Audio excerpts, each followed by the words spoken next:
Discovery and disbelief. The sleek research vessel Astral Seeker glided silently through the inky void of space, its sensors probing the darkness for signs of life.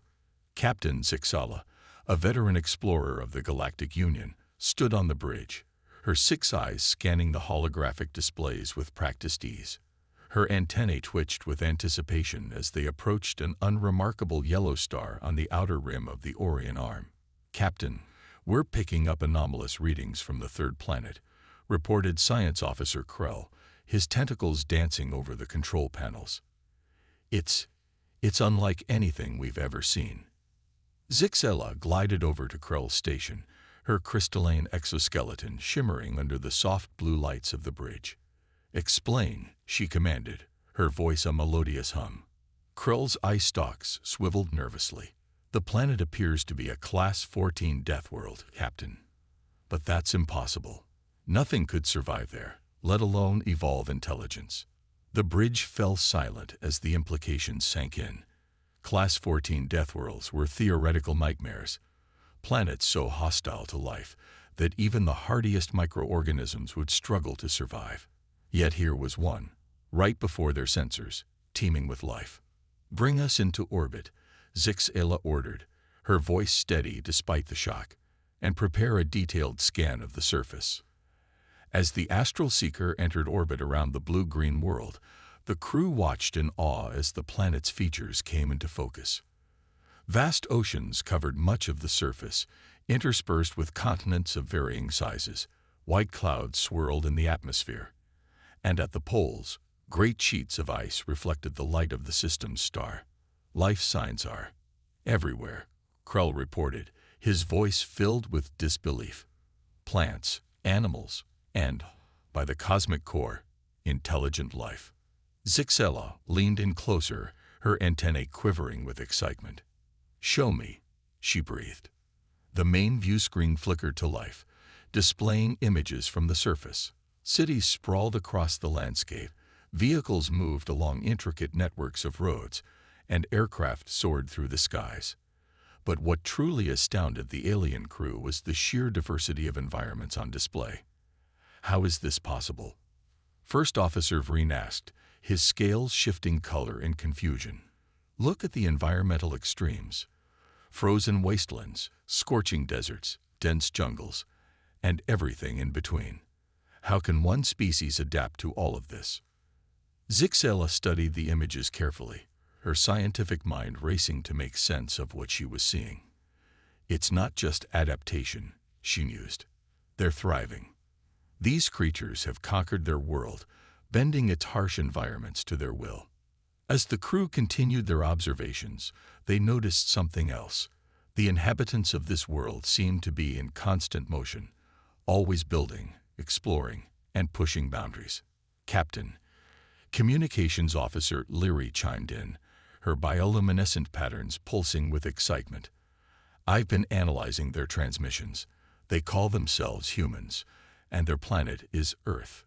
But there's something odd about their communications." "What is it, Leary?" Zixela asked, turning her attention to the officer. Leary's tendrils waved in agitation. "They're not just talking about survival or basic needs. There's art, music, philosophy, and dreams of the stars. They're looking outward, Captain. They want to explore the cosmos, just like us."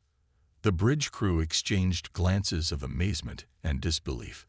The idea that a species could not only survive but cultivate culture and aspire to the stars while living on a death world was almost incomprehensible. "We need to make contact," Zixela declared, her voice firm with resolve. "Prepare the first contact protocols. We'll send a message in simple mathematical sequences to their most advanced communication facilities."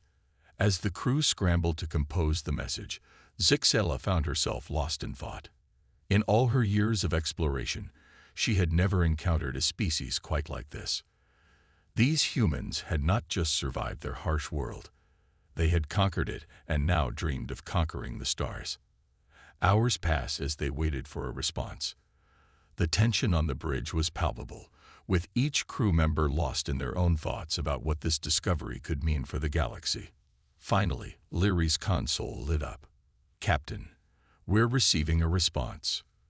The message that came through was simple yet profound. A series of prime numbers, followed by a more complex mathematical proof, and finally, a message in the human's most widely spoken language. "We are humanity." Zixila read aloud as the translation appeared on the screen. "We welcome you in peace and look forward to meeting you among the stars." A collective gasp rippled through the bridge. The implications were staggering. Not only had these humans deciphered their message with remarkable speed, but they were also eager to establish contact. "Prepare a landing party," Zixela ordered, her voice tight with a mixture of excitement and apprehension. "We're going down there." As the astral seeker began its descent towards the blue planet, Zixela couldn't help but wonder what other surprises these remarkable humans had in store. One thing was certain: the galaxy would never be the same again. The landing party, consisting of Zixela, Krell, and a security detail, touched down in an open field near one of the larger human cities. As they emerged from their shuttle, they were greeted by a sight that would be etched in their memories forever. A diverse group of humans stood before them, their faces a mix of awe, excitement, and determination. Despite the harsh world they called home, these creatures stood tall, their eyes shining with intelligence and curiosity. Zixela stepped forward, her translator device at the ready. "Greetings, people of Earth," she began, her words converted into the human language. "We come in peace, seeking knowledge and friendship." A human with graying hair and a weathered face stepped forward in response. "Welcome to Earth," he said, his voice strong and clear. "We've been waiting a long time for this moment. Please, tell us about the stars." As the first conversations began, Zixila realized that this was more than just a first contact mission.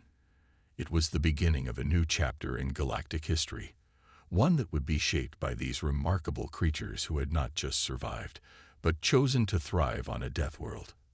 The question that had brought them here still echoed in her mind. Why do humans choose to live on a death world? As she looked into the eager faces of the humans before her, Zixela began to understand. It wasn't a choice made out of necessity, but one born of an indomitable spirit, a relentless curiosity, and an unquenchable thirst for challenge. The galaxy, she realized, was in for quite a ride. The human perspective. Dr. Samantha Chen wiped the sweat from her brow as she trudged through the dense Amazonian rainforest. The humid air clung to her skin like a second layer, and the cacophony of insect and bird calls filled her ears. To her alien companion, Science Officer Krell, this environment was nothing short of hellish. "How can you stand this, Dr. Chen?" Krell asked, his tentacles drooping in the oppressive heat. "The temperature, the moisture, the constant assault of sounds and smells. It's overwhelming."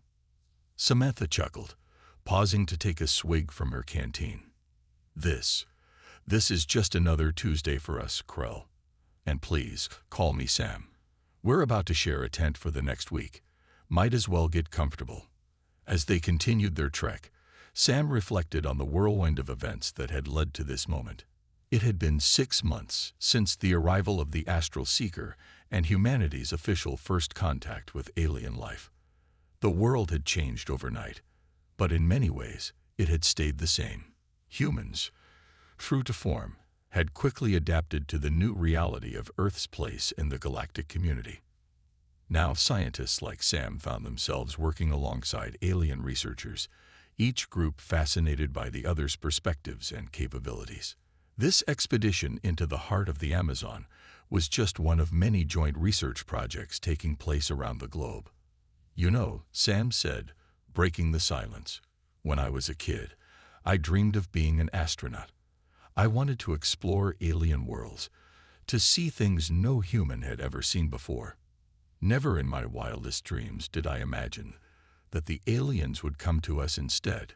Krell's eye stalks swiveled towards her, curiosity evident in his gaze. "But surely, now that you know what lies beyond your world, you must want to leave this death world behind." Sam stopped in her tracks, turning to face her alien colleague. "Leave Earth? Why would we want to do that? This is our home, Krell. It shaped us, challenged us, made us who we are. Sure, it can be dangerous, but that's part of its beauty." As if to emphasize her point, a vibrant morpho butterfly fluttered past, its iridescent blue wings catching the dappled sunlight filtering through the canopy. Krell watched in awe as the insect danced on the air currents before disappearing into the foliage. I think I'm beginning to understand," Krell said softly. "Your world is harsh, yes, but it's also full of wonders." The pair continued their journey, eventually reaching their designated research site. As they set up camp, Sam couldn't help but smile at Krell's mixture of trepidation and fascination with every new discovery. That night, as they sat around a small campfire, Sam decided to share some of Earth's history with her alien friend. She told tales of human explorers who had ventured into the unknown, of scientists who had unlocked the secrets of their world, and of ordinary people who had overcome extraordinary challenges. "You see, Krell," she explained, gesturing to the star-filled sky above, "Earth has always pushed us to be better, to be stronger, to be smarter. It's not just about survival. It's about thriving in the face of adversity. That's why we choose to stay, even now that we know there are easier worlds out there." Krell pondered this for a moment, his tentacles gently swaying in thought. "It's remarkable," he finally said. "In all my years of studying alien life forms, I've never encountered a species quite like yours. You don't just endure your world. You embrace it, celebrate it even." Sam nodded, a proud smile playing on her lips. "That's humanity for you. We're stubborn, curious, and always up for a challenge. It's not always easy, but it's who we are." Over the next few days, as they collected samples and conducted experiments, Krell began to see Earth through human eyes. He marveled at Sam's ability to navigate the treacherous terrain, her quick thinking when faced with unexpected obstacles, and her unwavering enthusiasm for their work. One afternoon, as they were cataloging a newly discovered species of plant with potential medicinal properties, a sudden downpour caught them off guard. While Krell scrambled for cover, Sam simply laughed, tilting her face up to the rain. "Come on, Krell," she called out. "A little rain never hurt anyone. Well, unless you count acid rain, but we fixed that problem a while back." Hesitantly, Krell emerged from his shelter, flinching as the raindrops hit his exoskeleton. But as he watched Sam's joy in the simple act of feeling the rain, something clicked in his alien mind. This was more than just adapting to harsh conditions. This was finding joy in the very challenges that made their world unique. As their expedition neared its end, news reached them of other human-alien collaborations taking place around the globe. In the scorching deserts of the Sahara, human geologists were working with alien scientists to develop new terraforming techniques. In the frigid wastes of Antarctica, joint research teams were uncovering clues about Earth's climate history that could help in understanding other worlds. On their last night in the Amazon, as they packed up their equipment, Krell turned to Sam with a new respect in his gaze. "I think I finally understand why humans choose to live on a Deathworld," he said. "It's not just your home. It's your teacher, your challenge, your inspiration." Sam nodded, her eyes shining with pride and determination. "Exactly. And now that we know what's out there, we're more excited than ever to see what we can achieve.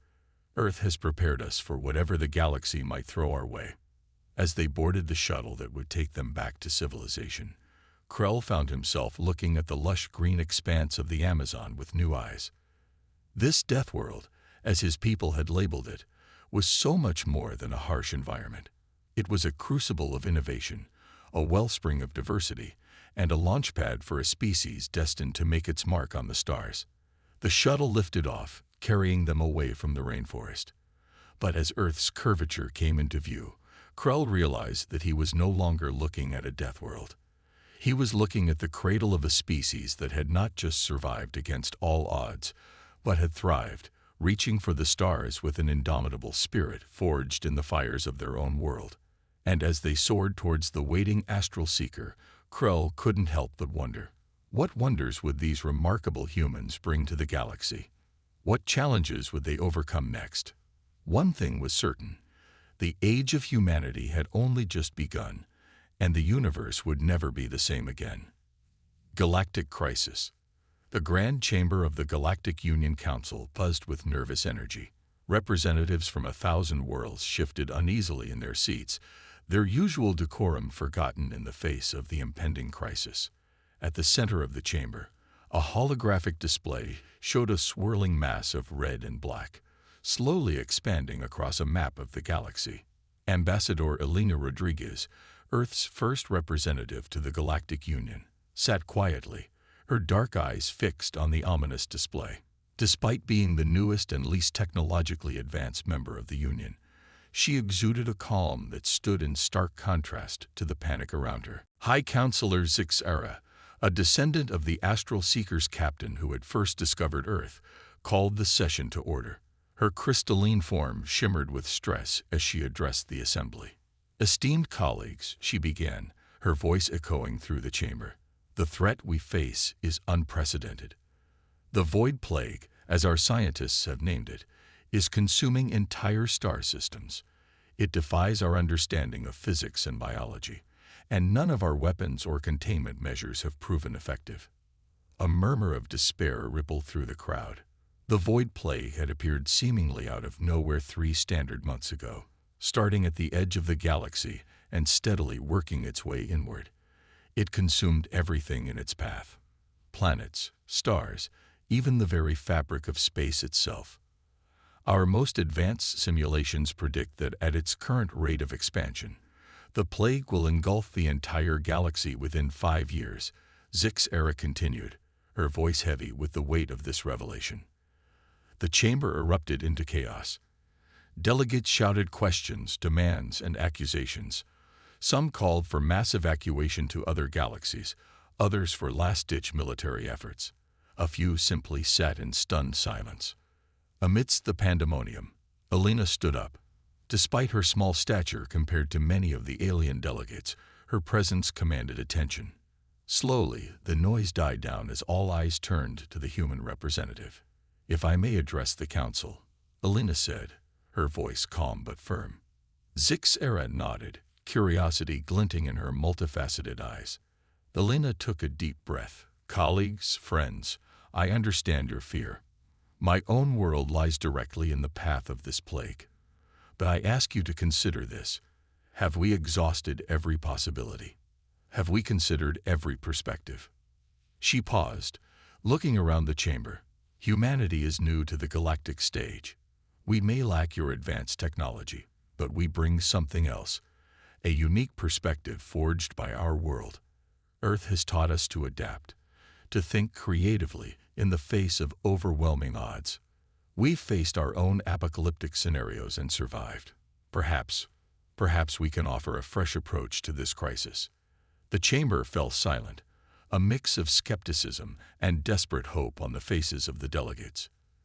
Zixara leaned forward, her antennae twitching with interest. "What do you propose, Ambassador Rodriguez?" Elena squared her shoulders. "I propose a joint task force. Combine your advanced science with our unconventional problem-solving. Let us work together, not just as a last resort, but as equal partners in facing this threat."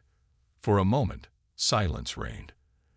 Then, from the back of the chamber, a voice spoke up. It was Krell, now serving as the head of xenobiology for the Union. "I support this proposal," he said, his tentacles waving for emphasis. "I've seen firsthand the resourcefulness of humans. Their planet has prepared them for challenges we can scarcely imagine." Murmurs of discussion broke out across the chamber. Zixara raised her appendages for silence. "This is an unprecedented suggestion, but these are unprecedented times. All in favor of establishing this joint task force." One by one, hands, tentacles, and various alien appendages rose. The vote was unanimous. As the council adjourned to begin preparations, Elena felt the weight of the galaxy on her shoulders. She had opened a door, but now humanity would have to prove its worth.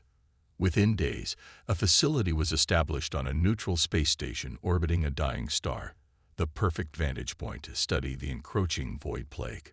Scientists, engineers, and thinkers from across the Union were brought together, with a sizable contingent of humans joining their ranks.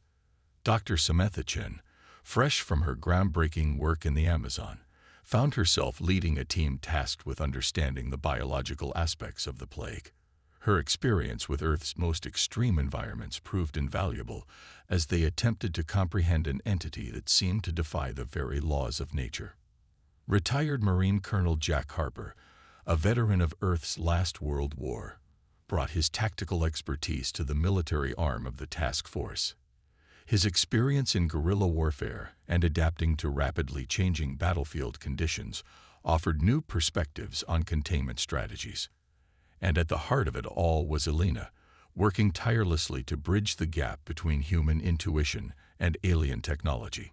She spent countless hours in conference rooms and laboratories, facilitating discussions and encouraging the cross-pollination of ideas. Weeks turned into months, and still the void plague advanced.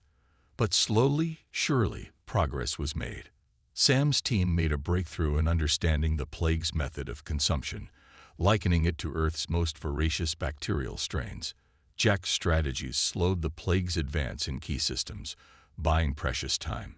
It was during a late-night brainstorming session that the pivotal moment came. Elena, Sam, and a group of alien scientists were discussing the latest simulations when Krell burst into the room, his tentacles flailing with excitement. "We've been looking at this all wrong," he exclaimed. "We've been trying to fight the plague, to contain it. But what if we could communicate with it?" The room fell silent. Then, slowly, Sam began to nod. "Like a virus," she mused. "On Earth, some of our most effective treatments don't kill viruses. They reprogram them, turn them from enemies into allies." Elena's eyes lit up.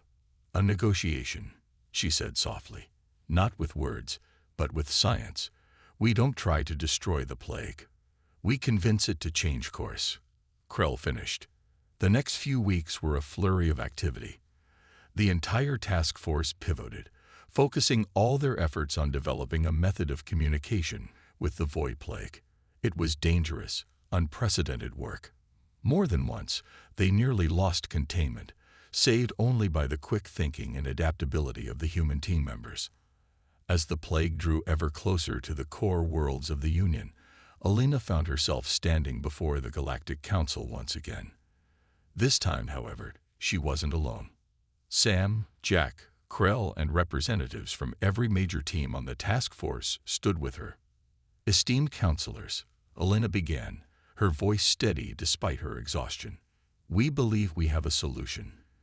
It's not without risk, and it will require resources on a scale never before seen. But we can stop the void plague. More than that, we may be able to guide it, to harness its power for the good of all." As Elena laid out their plan, she saw hope rekindling in the eyes of the council members. It was a desperate gamble, a plan that flew in the face of conventional wisdom. But in that moment, watching the council come alive with renewed purpose, Elena understood more than ever why humans chose to live on a Deathworld. It was for moments like these, when all seemed lost, when the challenge seemed insurmountable, that humanity's unique perspective could shine. Forged in the crucible of Earth, tested by countless trials, humans had developed a resilience and creativity that might just save the galaxy. As the council voted to approve their plan, Elena shared a smile with her team. The real work was just beginning, but for the first time since the crisis began, the future held hope. Humanity had proven its worth among the stars, not despite their harsh homeworld, but because of it. The void plague still loomed, a threat unlike any the galaxy had faced before. But now, thanks to the children of Earth, the galaxy stood united, ready to face the darkness with newfound strength and determination. Unexpected heroes. The massive structure of the void communicator hung in space like a skeletal flower, its petals arrays of sensors and transmitters pointed towards the approaching darkness.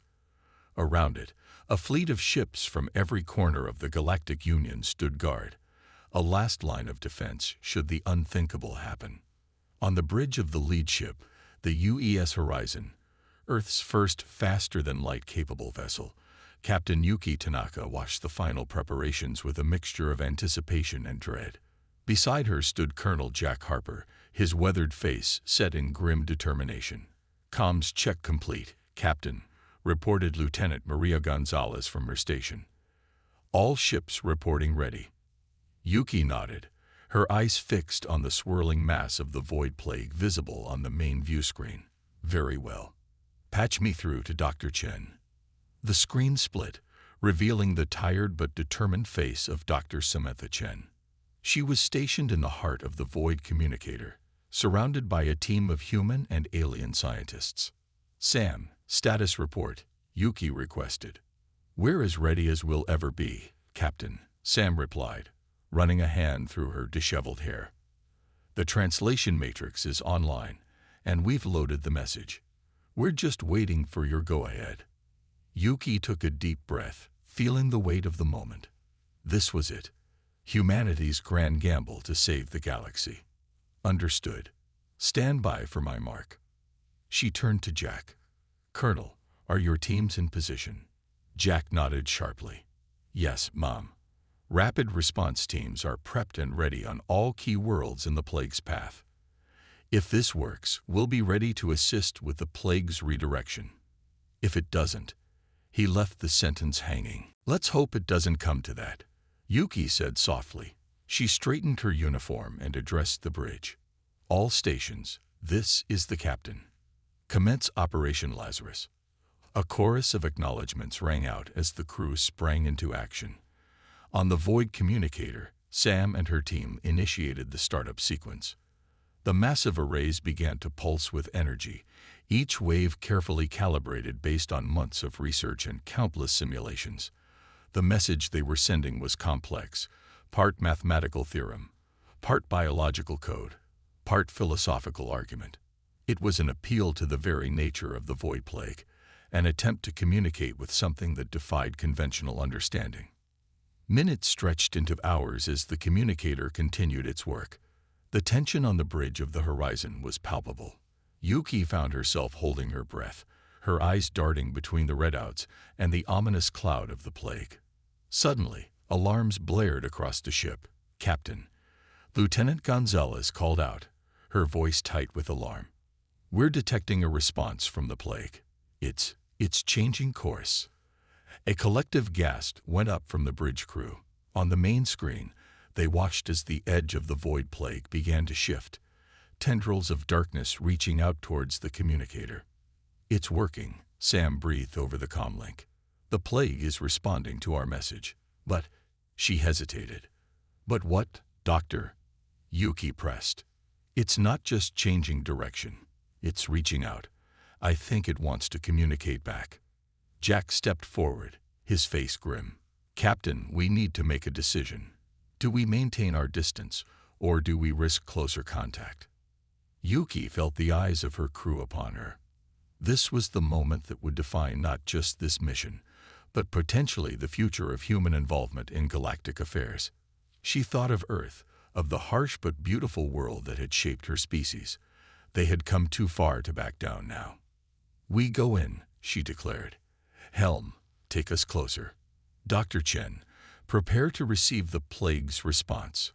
As the horizon edged closer to the writhing mass of the void plague, Yuki couldn't help but reflect on the journey that had brought them here. Humanity. The newcomers, the inhabitants of a Deathworld, now stood at the forefront of the galaxy's defense. The ship shuddered as it entered the outer fringes of the plague. Strange readings flooded the sensors, and for a moment, Yuki feared they had made a terrible mistake. But then, "Captain," Sam's excited voice came over the comm. "We're receiving data. Incredible amounts of data. It's beautiful." Over the next few hours, as the combined fleet watched in awe, a dialogue unfolded between humanity and the void plague. It wasn't a conversation in any conventional sense, but a complex exchange of information, a dance of mathematics and biology that pushed the boundaries of understanding. What they discovered was beyond anything they could have imagined. The Void Plague wasn't a mindless force of destruction, but a cosmic entity of immense complexity. It consumed not out of malice, but out of a drive to gather information, to understand the universe in its own alien way. With painstaking effort, Sam and her team managed to convey the concept of symbiosis, of mutual benefit. They offered the plague access to vast databases of galactic knowledge in exchange for sparing inhabited worlds. It was a negotiation unlike any in history, with the fate of countless civilizations hanging in the balance. As the final agreements were made and the Void Plague began to alter its course, steering away from populated systems, a cheer went up across the fleet. They had done it. Humanity, with its unique perspective and indomitable spirit, had turned a galactic crisis into an opportunity for growth and understanding. In the aftermath, as the fleet began the journey home, Yuki found Jack staring out at the stars, a thoughtful expression on his face. "Something on your mind, Colonel?" she asked, joining him at the viewport. Jack was quiet for a moment before responding. "You know, Captain, I've spent most of my life preparing for war. But this is something else entirely. We came out here ready to fight, and instead, we made first contact with something beyond our wildest imaginations." Yuki nodded, understanding dawning in her eyes. "We did what humanity does best, Jack. We adapted. We took the lessons of our harsh world and applied them here, among the stars. As Earth came into view, a beautiful blue marble hanging in the void, Yuki felt a surge of pride. This Deathworld, this crucible of evolution, had prepared humanity for this moment. They had faced the ultimate challenge and emerged not just victorious, but enlightened. The galaxy would never be the same, and humanity, the children of Earth, were ready to lead the way into a new era of exploration, understanding, and cosmic harmony. A new era begins. The Grand Hall of the United Nations in New York City buzzed with an energy unlike anything in its long history. Delegates from every nation on Earth mingled with ambassadors from 100 alien worlds. The air was thick with a babble of languages, translator devices working overtime to keep up with the excited conversations. At the center of it all stood Ambassador Elena Rodriguez, her dark hair streaked with gray, her eyes bright with the wisdom of one who had seen the impossible become reality. As she approached the podium, a hush fell over the assembly. Distinguished delegates, honored guests, fellow citizens of Earth and the galaxy, she began, her voice carrying easily through the vast chamber. 10 years ago, we stood on the brink of annihilation. The Void Plague threatened not just our world, but every world in the galaxy. Today, we gather to celebrate not just our survival, but our growth. She paused, letting her gaze sweep across the diverse crowd. In our darkest hour, it was the very qualities forged by our harsh world that saved us. Our adaptability, our creativity, our unyielding determination in the face of overwhelming odds. These were the tools that allowed us to reach out and touch the unknowable. On a large screen behind her, images began to play. The Void Communicator in action, the swirling beauty of the plague as it changed course, and finally, the fruits of a decade of cooperation between humanity and this cosmic entity. The Void Plague, which we now know as the Cosmic Weave, has become our greatest teacher, Elena continued. Through it, we have gained insights into the fundamental nature of reality that have revolutionized our understanding of physics, biology, and even philosophy. The screen showed new technologies, ships that could fold space in ways once thought impossible, medical treatments that could rebuild bodies at the cellular level, and vast networks of information that spanned the galaxy. But perhaps the greatest lesson, Elena said, her voice softening, is one we've known all along, one that Earth herself taught us from the very beginning. Life, in all its forms, thrives on challenge. It is through adversity that we grow, through obstacles that we innovate, through hardship that we discover the depths of our strength. In the audience, Dr. Samantha Chen nodded, tears glistening in her eyes. Beside her sat Krell, his tentacles gently swaying in what his species considered applause. They had both seen firsthand the truth of Elena's words, had lived it in the labs and on alien worlds as they worked to unlock the secrets of the cosmic weave.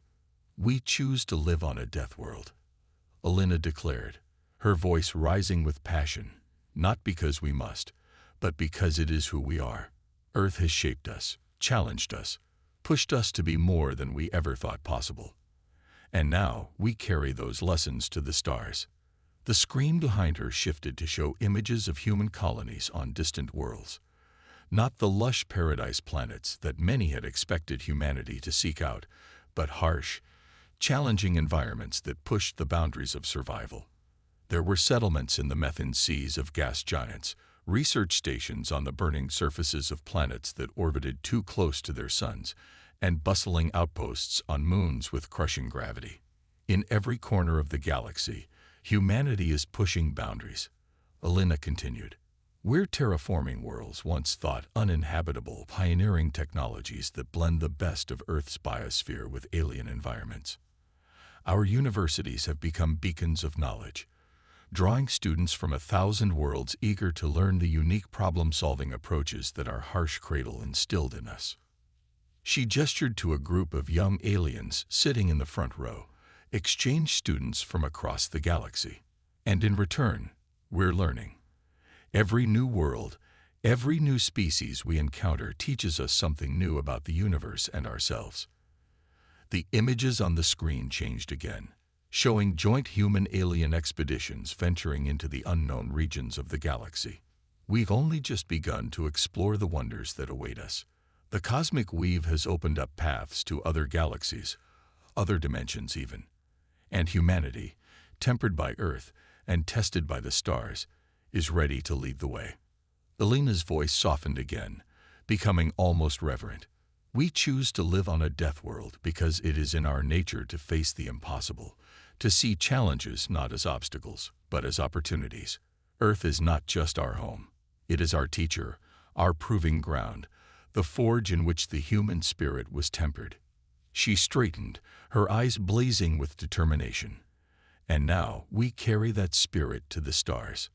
Not to conquer, not to dominate, but to explore, to learn, to grow. We are humanity, children of Earth, and we are just getting started." As Elena stepped back from the podium, the hall erupted in thunderous applause. Aliens and humans alike rose to their feet, united in their appreciation of the species that had faced down cosmic annihilation and emerged stronger for it. In the years that followed, humanity continued to surprise and impress their galactic neighbors. They became known as the go-to species for solving impossible problems, for thriving in environments where others merely survived. Earth, once dismissed as a death world, became a pilgrimage site for beings from across the galaxy, all eager to experience the crucible that had forged such an indomitable species. And through it all, humans never forgot the lessons of their homeworld. With each new challenge, each new frontier, they carried with them the spirit of Earth, harsh, beautiful, and endlessly inspiring. As humanity ventured further into the cosmic unknown, they did so not in spite of their origins on a death world, but because of them. They had chosen to live on a death world, and in doing so, had prepared themselves for the greatest adventure of all, the exploration of a universe filled with wonders and challenges beyond imagination. The age of humanity had truly begun, and the galaxy would never be the same.